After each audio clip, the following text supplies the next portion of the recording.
ਵਾਹਿਗੁਰੂ ਜੀ ਕਾ ਖਾਲਸਾ ਵਾਹਿਗੁਰੂ ਜੀ ਕੀ ਫਤਿਹ। ਸਤਿਕਾਰਯੋਗ ਗੁਰੂ ਪਿਆਰੀ ਗੁਰੂ ਸਵਾਰੀ ਸਾਧ ਸੰਗਤ ਜੀਓ, ਆਪ ਜੀ ਮਾਈ ਭਾਈ ਵਡਭਾਗੇ ਹੋ ਜੋ ਗੁਰੂ ਚਰਨਾਂ ਵਿੱਚ ਬੈਠ ਕੇ ਸਤਸੰਗਤ ਦੀਆਂ ਘੜੀਆਂ ਦਾ ਲਾਭ ਉਠਾ ਰਹੇ ਹੋ। ਕਲਯੁਗ ਦਾ ਬੜਾ ਭਿਆਨਕ ਸਮਾਂ ਚੱਲ ਰਿਹਾ ਹੈ, ਜਿਸ ਨੂੰ ਗੁਰੂ ਮਹਾਰਾਜ ਜੀ ਨੇ ਦੱਸਿਆ, ਅਬ ਕਲੂ ਆਇਓ ਰੇ, ਇੱਕ ਨਾਮ ਬੋਵੋ ਬੋਵੋ, ਅਨਰੁੱਤ ਨਾਹੀ ਮਤ ਭਰਮ ਭੂਲੋ ਭੂਲੋ।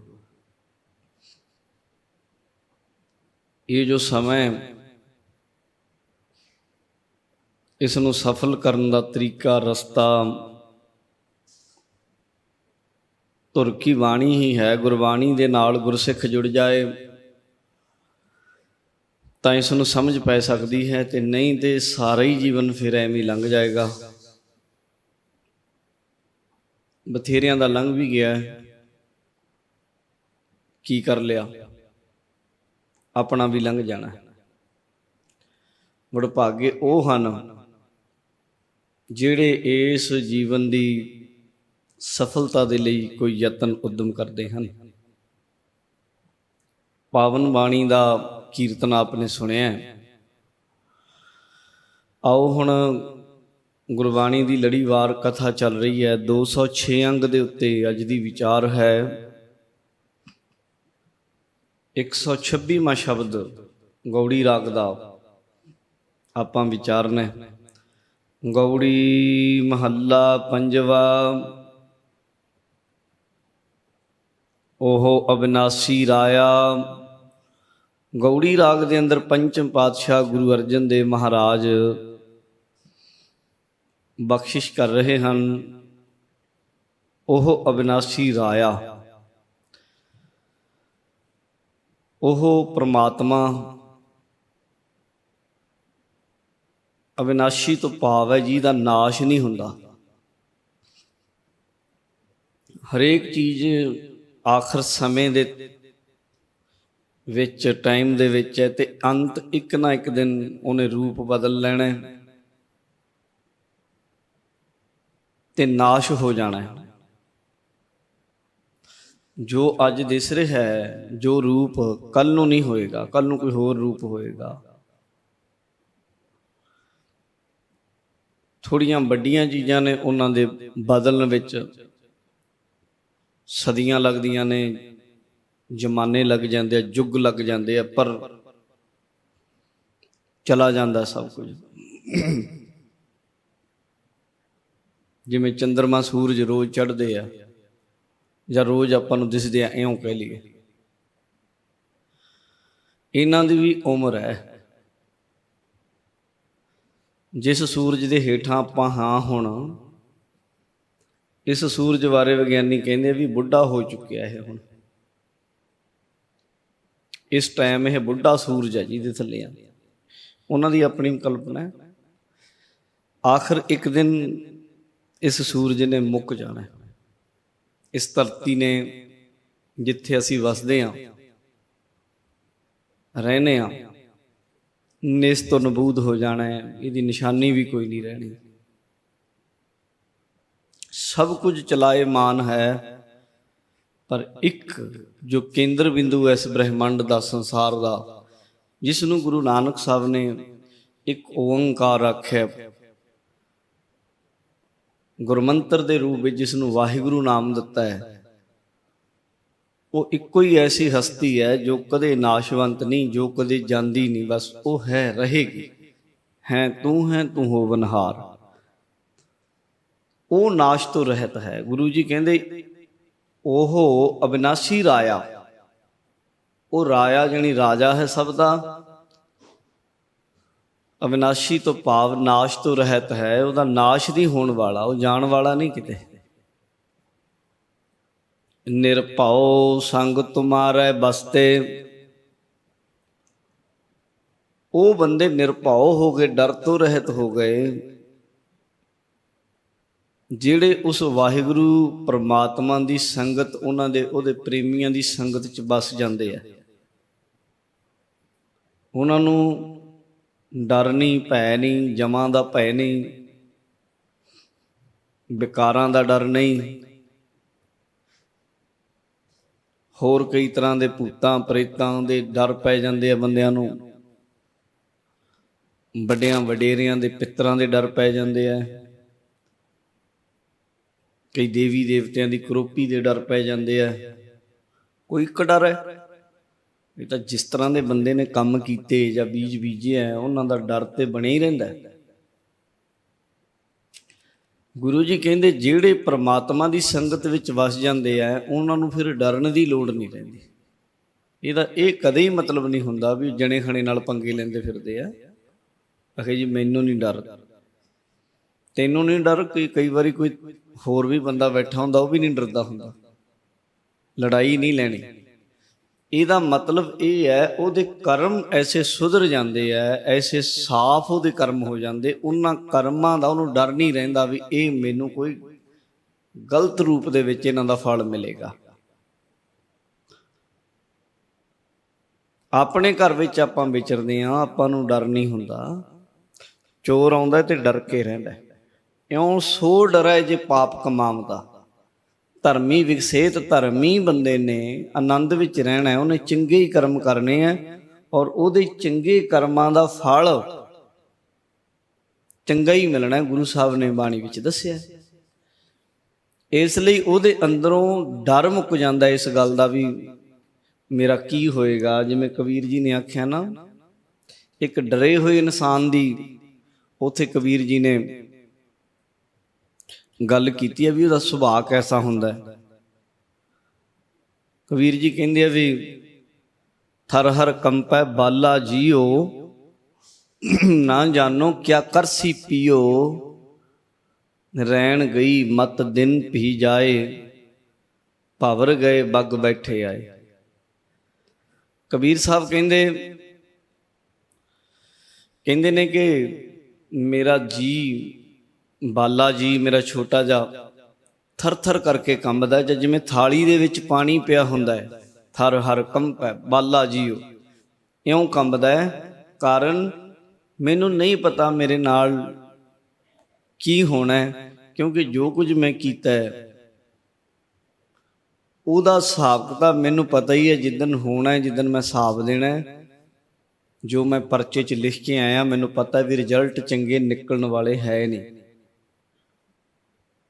ਜਿਹੜਾ ਧਰਮੀ ਇਨਸਾਨ ਹੈ, ਮਹਾਰਾਜ ਕਹਿੰਦੇ ਨਿਰਭਉ ਹੋ ਜਾਂਦਾ, ਜਾਣੀ ਉਹਦੇ ਕਰਮਾਂ ਵਿੱਚ ਸੁਧਾਰ ਆ ਜਾਂਦਾ।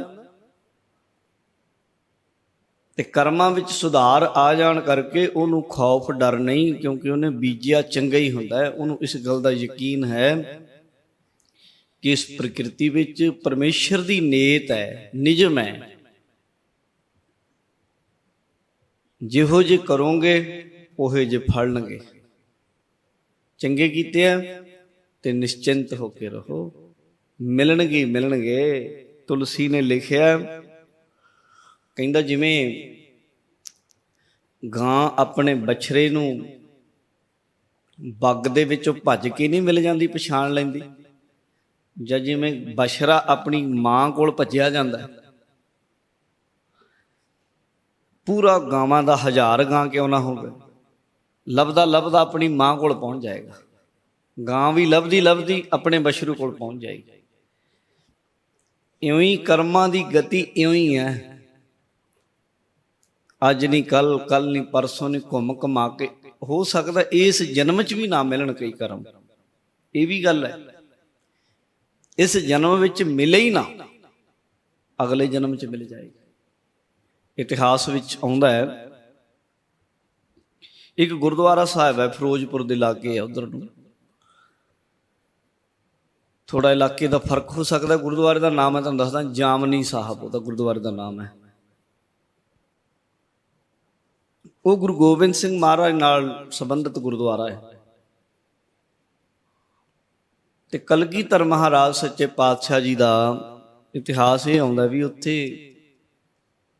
ਬੜੀ ਇੱਕ ਅਦਭੁਤ ਘਟਨਾ ਹੋਈ। ਗੁਰੂ ਜੀ ਦਾ ਬਾਜ ਇੱਕ ਤਿੱਤਰ ਦੇ ਮਾਸ ਨੂੰ ਖਾ ਰਿਹਾ ਹੈ। ਤਿੱਤਰ ਪੰਛੀ ਹੁੰਦਾ ਛੋਟਾ ਜਿਹਾ, ਗੁਰੂ ਜੀ ਦਾ ਬਾਜ ਉਹਦੇ ਠੁੰਗਾ ਮਾਰ ਮਾਰ ਖਾ ਰਿਹਾ ਹੈ ਤੇ ਤਿੱਤਰ ਨੂੰ ਬੜਾ ਦਰਦ ਹੋ ਰਿਹਾ ਹੈ। ਟਿਚਕੂ ਟਿਚਕੂ ਟਿਚਕੂ ਟਿਚਕੂ ਕਰ ਰਿਹਾ ਜਿਵੇਂ ਕਰਦਾ ਹੁੰਦਾ ਹੈ। ਤੇ ਕਿਸੇ ਪ੍ਰੇਮੀ ਨੇ ਪੁੱਛਿਆ ਮਹਾਰਾਜ, ਬਾਜ ਨੇ ਬੜਾ ਇਹਦੇ ਉੱਤੇ ਕਹਿਰ ਕਮਾਇਆ ਤੇ ਇਹ ਕੀ ਕਾਰਨ ਹੋਇਆ? ਮਹਾਰਾਜ ਕਹਿੰਦੇ ਇਹਦਾ ਹਿਸਾਬ ਰਹਿ ਗਿਆ ਸੀ ਪਿਛਲੇ ਜਨਮ ਵਿੱਚ। ਕਹਿੰਦਾ ਜੀ ਪਿਛਲੇ ਜਨਮ ਚ? ਮਹਾਰਾਜ ਕਹਿੰਦੇ ਹਾਂ, ਕਈ ਕਈ ਜਨਮਾਂ ਦਾ ਕਈ ਵਾਰੀ ਰਹਿ ਜਾਂਦਾ। ਮੂਲੇ ਖੱਤਰੀ ਦਾ ਗੁਰੂ ਨਾਨਕ ਸਾਹਿਬ ਦੇ ਸਮੇਂ ਕੰਮ ਸ਼ੁਰੂ ਹੋਇਆ ਸੀ। ਮੁੱਕਰ ਗਿਆ ਗੁਰੂ ਜੀ ਦੇ ਦਰਸ਼ਨ ਕਰਨ ਨੂੰ ਮੂਲਾ, ਸੱਪ ਨੇ ਡੰਗ ਮਾਰਿਆ। ਜਦੋਂ ਸੱਪ ਨੇ ਡੰਗ ਮਾਰਿਆ, ਮੂੰਹ ਚੋਂ ਝੱਗ ਨਿਕਲੀ। ਘਰਵਾਲੀ ਨੂੰ ਪਤਾ ਲੱਗ ਗਿਆ ਵੀ ਗਿਆ, ਗਲਤੀ ਹੋ ਗਈ। ਜਵਾਬ ਦੇ ਦਿੱਤਾ ਗੁਰੂ ਨਾਨਕ ਸਾਹਿਬ ਨੂੰ। ਚੁੱਕਿਆ ਮੰਜੇ ਤੇ 4 ਬੰਦੇ ਗੁਰੂ ਨਾਨਕ ਸਾਹਿਬ ਕੋਲ ਲੈ ਗਏ, ਜਿਹੜੇ ਪਹਿਲਾਂ ਕਹਿੰਦੇ ਸੀ ਹੈ ਨਹੀਂ ਇੱਥੇ ਮਿਲਣ ਗਿਆ ਨੂੰ। ਕਹਿੰਦੀ ਹੁਣ ਬਖਸ਼ ਲਓ। ਗੁਰੂ ਜੀ ਕਹਿੰਦੇ ਹੁਣ ਤਾਂ ਬਹੁਤ ਸਮਾਂ ਲੰਘ ਗਿਆ, ਬੁਲਾਇਆ ਸੀ, ਸਾਨੂੰ ਪਤਾ ਸੀ ਅੰਤ ਸਮੇਂ ਸਤ ਸੰਗਤ ਕਰਦਾ ਕੀਰਤਨ ਕਰਨਾ ਸੀ ਅਸੀਂ ਬੈਠ ਕੇ ਪ੍ਰਭੂ ਦੀ ਬਾਣੀ ਦਾ, ਇਹਦਾ ਜੀਵਨ ਸਫਲ ਹੋ ਜਾਣਾ ਸੀ। ਕਹਿੰਦੇ ਜੀ ਨਹੀਂ ਹੁਣ ਬਖਸ਼ ਲਓ, ਫਿਰ ਵੀ ਤੁਹਾਡੀ ਸ਼ਰਨ ਚ ਆਇਆ, ਅੰਤ ਨੂੰ ਕੋਈ ਤਾਂ ਲਾਭ ਹੋਵੇ। ਗੁਰੂ ਜੀ ਕਹਿੰਦੇ ਕੋਈ ਨਾ, ਫਿਰ ਹੁਣ ਲੰਮਾ ਖੇਡ ਚੱਲੂਗਾ, 10ਵੇਂ ਜਾਮੇ ਚ ਬਖਸ਼ਿਆ ਜਾਏਗਾ। ਗੁਰੂ ਨਾਨਕ ਸਾਹਿਬ ਤੋਂ ਲੈ ਕੇ ਗੁਰੂ ਅੰਗਦ ਸਾਹਿਬ, ਗੁਰੂ ਅਮਰਦਾਸ ਜੀ, ਗੁਰੂ ਰਾਮਦਾਸ, ਸਾਰੇ ਗੁਰੂ ਸਾਹਿਬਾਨ 10ਵੇਂ ਜਾਮੇ ਚ ਵੀ ਸਾਰਾ ਜੀਵਨ ਲੰਘ ਗਿਆ। 42 ਸਾਲਾਂ ਦੇ ਲਗਭਗ ਨੇੜੇ। 10ਵੇਂ ਜਾਮੇ ਚ ਹਜੂਰ ਸਾਹਿਬ ਜਾ ਕੇ ਗੁਰੂ ਗੋਬਿੰਦ ਸਿੰਘ ਮਹਾਰਾਜ ਨੇ ਇੱਕ ਖਰਗੋਸ਼ ਦੇ ਤੀਰ ਮਾਰਿਆ ਛੋਟੇ ਜਿਹੇ ਦੇ, ਤੇ ਗਏ ਪਤਾ ਕਿੰਨੀ ਕਿਲੋਮੀਟਰ। ਜਿੱਥੇ ਰਹਿੰਦੇ ਸੀ ਉਹ ਤੋਂ ਮੇਰੇ ਖਿਆਲ ਘੱਟੋ ਘੱਟ 12-13 ਮੀਲ ਹੋਣਾ। ਸਿੱਖਾਂ ਨੇ ਪੁੱਛਿਆ ਮਹਾਰਾਜ ਇਹਦੇ ਲਈ ਐਡੀ ਦੂਰ ਆਪਾਂ ਕੀ ਕਰਨਾ, ਇਹ ਤਾਂ ਬਥੇਰੇ ਸੀ ਰਾਹ ਦੇ ਵਿੱਚ। ਮਹਾਰਾਜ ਕਹਿੰਦੇ ਨਹੀਂ, ਇਹ ਬੜਾ ਪੁਰਾਣਾ ਬੇਲੀ ਹੈ, ਸਾਡਾ ਸਾਥੀ ਹੈ, ਇਹਦੇ ਕਰਮ ਕਰਕੇ ਇਹਨੂੰ ਉਹ ਕਰਮ ਭੋਗਣਾ ਪਿਆ ਤੇ ਹੁਣ ਇਹ ਫਿਰ ਦੱਸਿਆ ਇਹ ਉਹੀ ਹੈ ਮੂਲਾ। ਗੁਰੂ ਸਾਹਿਬ ਤੇ ਇਸ ਤੋਂ ਵੀ ਉਤਲੀ ਗੱਲ ਕਰਦੇ ਸਨ। ਸਿੱਖ ਤੇ ਸ਼ਰਧਾਲੂ ਸਨ ਵੀ ਗੁਰੂ ਜੀ ਨੇ ਜੋ ਕਹਿ ਦਿੱਤਾ ਠੀਕ ਹੈ, ਉਹ ਸੱਚੇ ਹੈ, ਪਰ ਸਿੱਖਾਂ ਦੇ ਮਨ 'ਚ ਸ਼ੰਕਾ ਨਾ ਰਹਿ ਜਾਏ। ਅੱਜ ਕੋਈ ਗੱਲ ਕਰਦਾ ਜੀ ਇਹਦੇ ਨਾਲ ਮੇਰਾ ਪਿਛਲੇ 10 ਜਨਮਾਂ ਦਾ ਸੰਬੰਧ ਹੈ, ਕਿਵੇਂ ਕੋਈ ਮੰਨੇ? ਗੁਰੂ ਜੀ ਕਈ ਵਾਰ ਏਦਾਂ ਕਰਦੇ ਸਨ, ਉਸ ਜੀਵ ਦੀ ਰੂਹ ਨਾਲ ਸਿੱਖਾਂ ਨੂੰ ਗੱਲਬਾਤ ਕਰਾ ਦਿੰਦੇ ਸਨ। ਐਡੀ ਤਾਕਤ ਸਮਰੱਥਾ ਸੀ ਗੁਰੂ ਜੀ ਦੀ। ਕਈ ਥਾਈਂ ਇਤਿਹਾਸ 'ਚ ਆਉਂਦਾ, ਬਹੁਤ ਵਾਰ ਆਇਆ। ਇੱਕ ਤੇ ਮੂਲੇ ਖੱਤਰੀ ਦੀ ਉਹ ਆ ਗਈ। ਗੁਰੂ ਨਾਨਕ ਸਾਹਿਬ ਮਹਾਰਾਜ ਨੇ ਜਦੋਂ ਲਾਹੌਰ ਗਏ ਨੇ, ਉੱਥੇ ਇੱਕ ਬੰਦਾ ਸੀ ਜਿਹੜਾ ਆਪਣੇ ਬਜ਼ੁਰਗ ਦਾ ਸ਼ਰਾਧ ਕਰਦਾ ਸੀ, ਬਘਿਆੜ ਦੀ ਜੂਨੀ ਪਿਆ ਸੀ। ਉੱਥੇ ਗੁਰੂ ਜੀ ਨੇ ਦਰਸ਼ਨ ਕਰਾਏ। ਗੁਰੂ 6ਵੇਂ ਪਾਤਸ਼ਾਹ ਨੇ ਸ਼ੇਰ ਮਾਰਿਆ, ਉਹਦੀ ਵਿਸਾਖੀ ਸੁਣਾਈ। 10ਵੇਂ ਪਾਤਸ਼ਾਹ ਨੇ ਸ਼ੇਰ ਮਾਰਿਆ, ਉਹਦਾ ਪਿਛਲਾ ਜੀਵਨ ਸੁਣਾਇਆ ਵੀ ਇਹ ਕਿਹੜੇ ਵੇਲੇ ਦਾ ਪਾਂਡਵਾਂ ਦੇ ਟਾਈਮ ਦਾ ਤੁਰਿਆ ਫਿਰਦਾ ਹੈ। ਜਿਹੜੀ ਇਹ ਫਿਰ ਬਾਬੇ ਬੰਦੇ ਬਹਾਦਰ ਦਾ ਜਿਹੜਾ ਪੁਰਾਣਾ ਗੁਰੂ ਸੀ, ਉਸ ਡੇਰੇ 'ਚ ਰਹਿੰਦਾ ਸੀ, ਮੱਠ ਵਿੱਚ, ਮਰ ਗਿਆ। ਇੱਕ ਰੁੱਖ ਦੇ ਵਿੱਚ ਫਲ ਦੇ ਬੀਜ ਦੇ ਵਿੱਚ ਲੱਗਿਆ ਹੋਇਆ ਕੀੜਾ ਬਣਿਆ ਬੈਠਾ ਸੀ। ਪੰਥ ਪ੍ਰਕਾਸ਼ ਵਿੱਚ ਲਿਖਿਆ ਮਿਲਦਾ। ਤੇ ਉਹ ਕੀੜਾ ਜਦੋਂ ਬੀਜ ਤੋੜਿਆ, ਉਹ ਫਲ ਤੋੜਿਆ, ਵਿੱਚੋਂ ਕੀੜਾ ਨਿਕਲਿਆ ਆ। ਕਹਿੰਦੇ ਆ ਤੇਰਾ ਗੁਰੂ ਹੈ। ਅੱਗੋਂ ਮਾਧੋ ਦਾਸ ਵੈਰਾਗੀ ਕਹਿੰਦਾ ਜੀ ਕਿੰਨੇ ਹੀ ਫਲ ਹੈ ਤੇ ਕਿੰਨੇ ਕੀੜੇ ਹੋਣਗੇ, ਇਹ ਕਿਵੇਂ ਪਤਾ ਲੱਗੇ ਵੀ ਸਾਰੇ ਹੀ ਮੇਰੇ ਗੁਰੂ ਥੋੜਾ ਨੇ, ਫਲਾਂ 'ਚ ਤੇ ਕੀੜੇ ਹੁੰਦੇ ਹੀ ਨੇ। ਗੁਰੂ ਜੀ ਕਹਿੰਦੇ ਮੈਨੂੰ ਪਤਾ ਤੂੰ ਇਹ ਗੱਲ ਕਰਨੀ, ਤੂੰ ਗੱਲ ਕਰ ਸਕਦਾ ਇਹਦੇ ਨਾਲ? ਕਹਿੰਦਾ ਜੀ ਮੇਰੇ 'ਚੋਂ ਤਾਕਤ ਨਹੀਂ ਵੀ ਮੈਂ ਰੂਹਾਨੀਅਤ ਤੌਰ ਤੇ ਰੂਹ ਨਾਲ ਗੱਲ ਕਰ ਲਵਾਂ। ਇਹ ਵੀ ਦ੍ਰਿਸ਼ਟੀ ਹੈ, ਜਿਹਦੀ ਦਿਵ ਦ੍ਰਿਸ਼ਟ ਖੁੱਲ ਜਾਏ, ਜਿਹਦੀ ਆ ਜਾਂ ਦੂਜੇ ਲਫ਼ਜ਼ਾਂ ਦੇ ਵਿੱਚ ਆ ਦੋ ਅੱਖਾਂ ਤੋਂ ਪਾਰ, ਜਿਹਨੂੰ ਯੋਗ ਦਰਸ਼ਨ ਨੇ ਤੀਜਾ ਨੇਤਰ ਆਖਿਆ। ਜਿਸ ਬੰਦੇ ਦੀ ਦਿਵ ਦ੍ਰਿਸ਼ਟ ਖੁੱਲ ਜਾਏ, ਗੁਰੂ ਕਿਰਪਾ ਕਰੇ, ਫਿਰ ਉਹ ਇਸ ਅਸਤਿਤਵ ਦੇ ਵਿੱਚ ਬਹੁਤ ਗਹਿਰੀਆਂ ਗਹਿਰੀਆਂ ਚੀਜ਼ਾਂ ਦਾ ਉਹਨੂੰ ਗਿਆਨ ਹੋ ਜਾਂਦਾ ਹੈ। ਆਪਾਂ ਤੇ ਆ ਦੋ ਅੱਖਾਂ ਨਾਲ ਜੋ ਕੁਝ ਦੇਖਦੇ ਹਾਂ ਉਹੀ ਦਿਸਦਾ ਹੈ, ਪਰ ਉਹ ਪੁਰਸ਼ ਦੋ ਅੱਖਾਂ ਤੋਂ ਪਾਰ ਬਹੁਤ ਕੁਝ ਐਸਾ ਹੈ, ਉਹ ਕੁਝ ਨੂੰ ਅਨੁਭਵ ਵੀ ਕਰਦੇ ਆ ਔਰ ਉਹਨੂੰ ਦੇਖ ਵੀ ਲੈਂਦੇ ਆ। ਉਹਦੇ ਨਾਲ ਗੱਲਬਾਤ ਦਾ ਵੀ ਜ਼ਿਕਰ ਗੁਰਬਾਣੀ ਵਿੱਚ, ਇਤਿਹਾਸ ਵਿੱਚ ਬੜਾ ਸਾਰਾ ਆਉਂਦਾ ਹੈ। ਭਗਤ ਫਰੀਦ ਜੀ ਨੇ ਕੋਇਲ ਨਾਲ ਗੱਲਾਂ ਕੀਤੀਆਂ, ਕਾਲੀ ਕੋਇਲ ਤੂੰ ਕਿਤ ਗੁਣ ਕਾਲੀ। ਗੁਰੂ ਨਾਨਕ ਸਾਹਿਬ ਨੇ ਇੱਕ ਸਰੋਵਰ ਨਾਲ ਗੱਲ ਕੀਤੀ, ਪੱਬਰ ਤੂੰ ਹਰੀ ਆਵਲਾ, ਕਵਲਾ ਕੰਚਨ ਵਨ ਕਹਿ ਦੁਖੜਾ ਸੜੇ ਹੋਏ, ਕਾਲੀ ਹੋਈ ਆ ਦਿਉਰੀ। ਫਿਰ ਉਹਨੇ ਜਵਾਬ ਵੀ ਦਿੱਤਾ ਗੁਰੂ ਨਾਨਕ ਸਾਹਿਬ ਨੂੰ, ਜਾਣਾ ਪਾਣੀ ਨਾ ਲਹਾਂ ਜੈ ਸੇਤੀ ਮੇਰਾ ਸੰਗ। ਉਹਨੇ ਦੱਸਿਆ ਮੇਰਾ ਕੀ ਕਾਰਨ ਹੈ। ਕਹਿੰਦਾ ਇੰਨਾ ਹੀ ਭਾਵ ਹੈ ਵੀ ਇਹ ਵੀ ਇੱਕ ਵਿਦਿਆ ਹੈ, ਰੂਹਾਨੀਅਤ ਦੇ ਵਿੱਚ ਆਪਣੇ ਆਪ ਸਿੱਧ ਹੋ ਜਾਂਦੀ। ਤੰਤਰ ਵਿਦਿਆ ਵਿੱਚ ਇਹਦੇ ਉੱਤੇ ਕੰਮ ਕਰਦੇ ਆ ਤਾਂਤਰਿਕ ਲੋਕ, ਉਹ ਕੇਵਲ ਇਹੀ ਵਿਦਿਆ ਨੂੰ ਸਿੱਧ ਕਰਨ ਲਈ ਉਹਦੇ ਉੱਤੇ ਸਾਧਨਾ ਕਰਦੇ ਆ ਤੇ ਉਹਦੇ ਨਾਲ ਫਿਰ ਰੂਹਾਂ ਨੂੰ ਪ੍ਰਗਟ ਕਰਦੇ ਆ ਤੇ ਪ੍ਰਗਟ ਕਰਕੇ ਉਹਨਾਂ ਤੋਂ ਕੰਮ ਲੈਂਦੇ ਜਾਂ ਗੱਲਾਂ ਬਾਤਾਂ ਕਰਦੇ ਆ। ਇਸ ਨੂੰ ਤੰਤਰ ਵਿਦਿਆ ਮੰਨਦੀ, ਔਰ ਇਸਲਾਮਿਜ਼ਮ ਤੇ 100% ਇਹਨੂੰ ਮੰਨਦਾ ਹੀ ਮੰਨਦਾ, ਕਿਉਂਕਿ ਉਹਦੇ ਵਿੱਚ ਤੇ ਲਿਖਿਆ ਹੀ ਹੈ ਵੀ ਵਾਮਾ ਖਲਕਤੁਲ ਜਿੰਨਾ ਵਲ ਇਨਸਾ ਇੱਲਾ ਲਿਆਬੁਦੂਨ। ਇਨਸਾਨ ਅਤੇ ਜਿੰਨ ਦੋ ਮਖਲੂਕਾਂ ਹਨ। ਜਿੰਨ ਵੀ ਉਹ ਮੰਨਦੇ ਆ ਵੀ ਜਿੰਨੇ ਕੁ ਬੰਦੇ ਆ ਇਹ ਤੋਂ ਕਿਤੇ ਜ਼ਿਆਦਾ 10 ਗੁਣਾ ਜ਼ਿਆਦਾ ਇਹਨਾਂ ਦੀ ਤਾਦਾਦ ਹੈ ਤੇ ਤੁਰੇ ਫਿਰਦੇ ਆ, ਉਹਨਾਂ ਦਾ ਇਦਾਂ ਦਾ ਮੰਨਣਾ। ਤੇ ਇਹ ਲੰਮਾ ਸਿਲਸਿਲਾ ਚੱਲਦਾ, ਕਹਿਣ ਦਾ ਇੰਨਾ ਹੀ ਭਾਵ ਹੈ ਕਰਮ ਦਾ। ਇਹ ਬਹੁਤ ਲੰਮਾ ਚੱਲਦਾ ਹੈ। ਇਸ ਜਨਮ ਵਿੱਚ ਮੁੱਕ ਜਾਏ ਤਾਂ ਮੁੱਕ ਜਾਏ ਕਈ ਕਰਮਾਂ ਦਾ, ਕਈਆਂ ਦਾ ਉਸ ਤੋਂ ਵੀ ਪਿੱਛੇ, ਕਈਆਂ ਦਾ ਉਸ ਤੋਂ ਵੀ ਪਿੱਛੇ, ਕਈ ਜਨਮਾਂ ਦੀ ਖੇਡ ਕਰਮਾਂ ਦੀ ਚੱਲਦੀ ਜਾਂਦੀ ਚੱਲਦੀ ਜਾਂਦੀ ਚੱਲਦੀ ਜਾਂਦੀ। ਗੁਰੂ ਗੋਬਿੰਦ ਸਿੰਘ ਮਹਾਰਾਜ ਨੂੰ ਆਖਿਆ, ਮਹਾਰਾਜ ਇਹ ਤਿੱਤਰ ਬਾਜ ਨੇ ਖਾਧਾ, ਕਾਰਨ ਗੁਰੂ ਜੀ ਕਹਿੰਦੇ ਪਿਛਲੇ ਜਨਮ ਦੀ ਖੇਡ ਹੈ। ਕਹਿੰਦਾ ਸਿੱਖਾਂ ਨੇ ਪੁੱਛਿਆ ਕੀ ਹੋਇਆ, ਕਿਵੇਂ? ਫਿਰ ਗੁਰੂ ਜੀ ਨੇ ਦੱਸਿਆ ਵੀ ਇੱਕ ਸ਼ਾਹੂਕਾਰ ਦੇ ਕੋਲੋਂ ਇੱਕ ਬੰਦਾ ਕੁਝ ਪੈਸੇ ਧਾਰ ਲਿਆ ਜਾਂ ਰਸਦ ਲਿਆਇਆ, ਕੁਝ ਵੀ ਲਿਆਇਆ। ਉਹਨੇ ਆਖਿਆ ਵੀ ਮੈਨੂੰ ਲੋੜ ਹੈ, ਮੈਂ ਅੱਗੇ ਦੇਣੀ ਕਿਸੇ ਦੀ ਚੀਜ਼। ਇਹ ਉਹਨੇ ਆਖਿਆ ਮੈਨੂੰ ਥੋੜੇ ਜਿਹੇ ਦਿਨਾਂ ਵਾਸਤੇ ਦੇ ਦੇ, 10 ਦਿਨਾਂ ਵਾਸਤੇ। ਉਹਨੇ ਆਖਿਆ ਮੈਂ ਯਕੀਨ ਕਿਵੇਂ ਕਰਾਂ ਤੇਰਾ, 10 ਦਿਨ ਤੇ ਚੱਲ ਮੈਨੂੰ ਨਹੀਂ ਲੋੜ, ਮੈਨੂੰ ਮਹੀਨੇ ਬਾਅਦ ਲੋੜ ਪੈਣੀ ਇਹਦੀ ਚੀਜ਼ ਦੀ, ਪਰ ਮੈਨੂੰ ਦੇ ਦੇਂਗਾ ਤੂੰ ਇਸ ਦੀ ਜ਼ਿੰਮੇਵਾਰੀ? ਉਹ ਬੰਦਾ ਕਹਿੰਦਾ ਗੁਰੂ ਦੀ ਜ਼ਿੰਮੇਵਾਰੀ ਜਾਮਣੀ ਹੋ ਗਈ, ਗੁਰੂ ਦੀ ਸਹੁੰ ਖਾ ਗਿਆ। ਗੁਰੂ ਦੀ, ਜਿਹਨੂੰ ਆਪਾਂ ਆਮ ਸਮਝਦੇ ਨਾ, ਕਸਮ ਖਾ ਲਈ। ਸਿੱਖ ਤੇ ਖਾਂਦਾ ਹੀ ਨਹੀਂ, ਉਹਦਾ ਕਿਰਦਾਰ ਹੀ ਐਡਾ ਹੈ, ਉਹਨੂੰ ਕਸਮ ਖਾਣ ਦੀ ਲੋੜ ਨਹੀਂ ਪੈਂਦੀ। ਜਦੋਂ ਸਿੱਖ ਕਸਮਾਂ ਤੇ ਉਤਰ ਜਾਏ, ਸਿੱਧਾ ਸਾਡਾ ਮੰਨਣਾ ਵੀ ਝੂਠਾ ਹੀ ਆ, ਉਹ ਬਸ ਝੂਠਾ ਹੀ ਹੈ। ਕਸਮਾਂ ਖਾਣੀਆਂ ਹੀ ਨਹੀਂ ਸਿੱਖ ਨੇ, ਜੋ ਮਰਜ਼ੀ ਹੋਵੇ, ਕੀ ਲੋੜ ਹੈ? ਜੇ ਕੋਈ ਮੰਨ ਜਾਏ ਤਾਂ ਵੀ ਠੀਕ ਹੈ, ਨਹੀਂ ਮੰਨਦਾ ਤੇ ਆਪਣੀ ਮਰਜ਼ੀ ਕਰੇ। ਪਰ ਇਸਲਾਮਿਜ਼ਮ ਦੇ ਵਿੱਚ ਕਸਮ ਦਾ ਬਹੁਤਾ ਹੀ ਰੋਲ ਆ। ਉੱਤੇ ਗੱਲ ਦੇ ਉੱਤੇ ਕਸਮ ਖਾਂਦੇ। ਸਾਡੇ ਵੀ ਬਾਏ ਗੋਡ ਏਦਾਂ ਗਲ ਜੇ ਨੂੰ ਹੱਥ ਲਾਉਣ ਲੱਗ ਗਏ, ਪਤਾ ਨਹੀਂ ਕੁਛ ਲੈਣਾ ਨਹੀਂ ਦੇਣਾ ਨਹੀਂ, ਇਹਨਾਂ ਨੂੰ ਪਤਾ ਨਹੀਂ ਕਿੱਥੋਂ ਕੱਢ ਲਿਆਉਂਦੇ ਨਵੀਆਂ ਗੱਲਾਂ। ਨਹੀਂ, ਸਿੱਖ ਨੇ ਨਹੀਂ।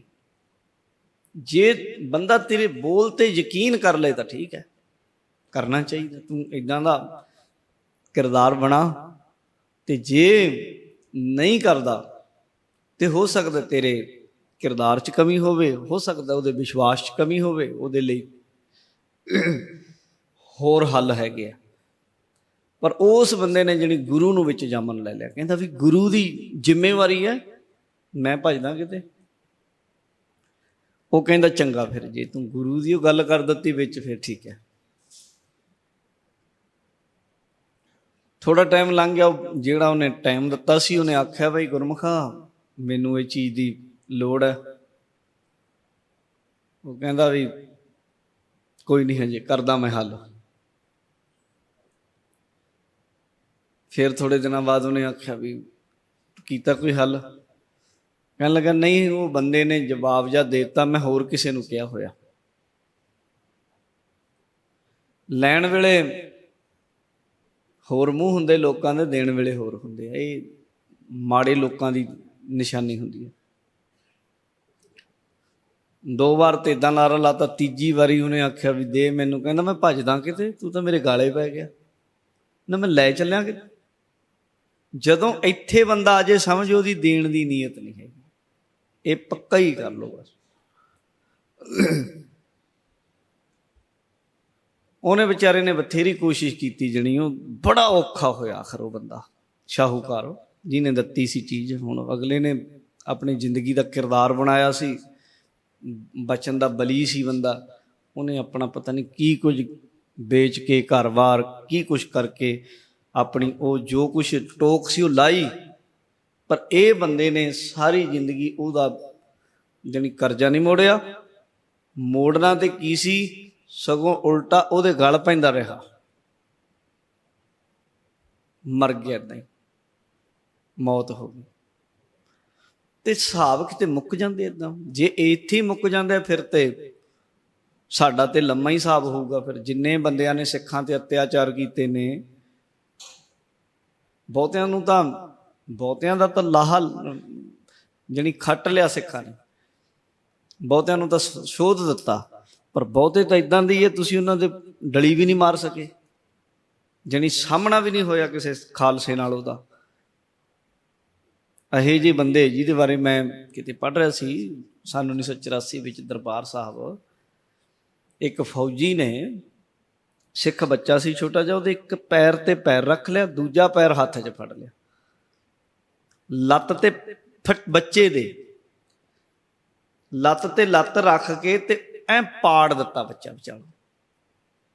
ਅਸੀਂ ਤੇ ਨਾਂ ਵੀ ਨਹੀਂ ਜਾਣਦੇ ਕੌਣ ਫੌਜੀ ਸੀ, ਉਹ ਵਰਦੀ ਪਾਈ ਸੀ। ਕੌਣ ਕਰੂਗਾ ਹਿਸਾਬ? ਕਿਤੇ ਮੁੱਕ ਜਾਣ ਲੱਗਿਆ। ਗੁਰੂ ਗੋਬਿੰਦ ਸਿੰਘ ਸਾਹਿਬ ਕੋਲ ਹਿਸਾਬ ਹੈ, ਕਲਗੀਧਰ ਮਹਾਰਾਜ ਜ਼ਰੂਰ ਹਿਸਾਬ ਕਰਨਗੇ, ਯਾਦ ਰੱਖਿਓ। ਮੁੱਕਣ ਨਹੀਂ ਲੱਗਾ, ਉਹਦੀਆਂ ਪੀੜ੍ਹੀਆਂ ਭੁਗਤਣਗੀਆਂ ਇਸ ਨੂੰ, ਇਹ ਗੱਲ ਯਾਦ ਰੱਖ ਲਓ। ਸਿੱਖ ਦੀ ਇਹ ਆਸਥਾ ਹੈ, ਜੇ ਨਹੀਂ ਫਿਰ ਤੇ ਗਿਆ ਕੰਮ। ਫਿਰ ਤੇ ਅਸੀਂ 1% ਵੀ ਨਹੀਂ ਬਦਲਾ ਜਾਂ ਕੁਛ ਨਹੀਂ ਕਰ ਸਕੇ, 1% ਵੀ ਨਹੀਂ ਫਿਰ ਹਿਸਾਬ ਬਰਾਬਰ ਹੋਇਆ। ਜੇ ਆਪਾਂ ਇਸ ਹਿਸਾਬ ਨਾਲ ਚੱਲੀਏ, ਜੋ ਕੁਝ ਸਾਡੇ ਨਾਲ ਹੋਇਆ ਜਾਂ ਕੌਮਾਂ ਨਾਲ ਹੁੰਦਾ, ਜਿਹੜਾ ਇੱਥੇ ਮੁੱਕ ਜਾਏ ਮੁੱਕ ਜਾਏ, ਜਿਹੜਾ ਰਹਿ ਜਾਏ ਫਿਰ ਉਹ ਅੱਗੇ ਜਾ ਕੇ ਭੁਗਤਦੇ ਆ।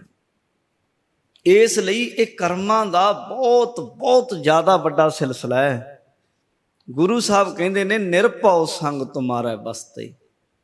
ਉਹ ਗੁਰਮੁਖ ਨਿਰਭਉ ਹੋ ਜਾਂਦੇ ਆ, ਬੇਖੌਫ ਹੋ ਜਾਂਦੇ ਆ।